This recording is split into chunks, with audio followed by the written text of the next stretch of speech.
বাংলাদেশের খবরের মধ্যে বলে যে কাতার থেকে নাকি আমেরিকান যেই ইয়া আমেরিকার যেই বিমান ঘাঁটিটা আছে আর কি, সেটা বলে আস্তে আস্তে চলে যাইতেছে।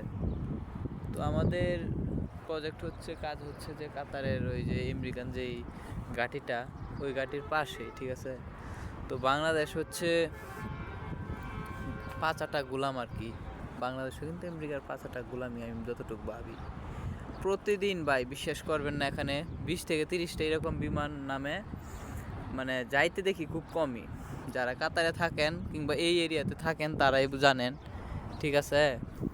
তো এই যে দেখেন মাত্র ল্যান্ড করতেছে বিমানটা, কিছুক্ষণ আবার আসছিল একটা, এখন এটা আবার ল্যান্ড করছে। মানে তারা এখন পর্যন্ত মানে বাংলাদেশে বলতেছে, বাংলাদেশে টিভি চ্যানেলের যে খবর আমরা দেখলাম আর কি, তো প্রতিদিন বলে এখান থেকে নিয়ে যাইতেছে অনেক জিনিসপত্র, এরকম আর কি বলতেছে।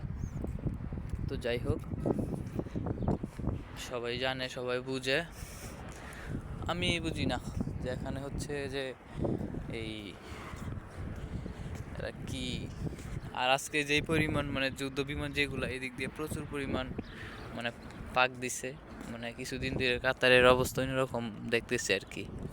তো যাই হোক, সবাই দোয়া করবেন আমাদের জন্য, আমরা আমাদের প্রবাসীর জন্য আর কি। তারা পাপ করলে তারা পাপের প্রায়শ্চিত্ত অবশ্যই দিতে হবে, ঠিক আছে। তো আমাদের জন্য দোয়া করবেন, আমরা আসছি এখানে কাজ করে 2টা টাকা দেশে পাঠানোর জন্য, ঠিক আছে। সবাই দোয়া করবেন। আসসালামু আলাইকুম।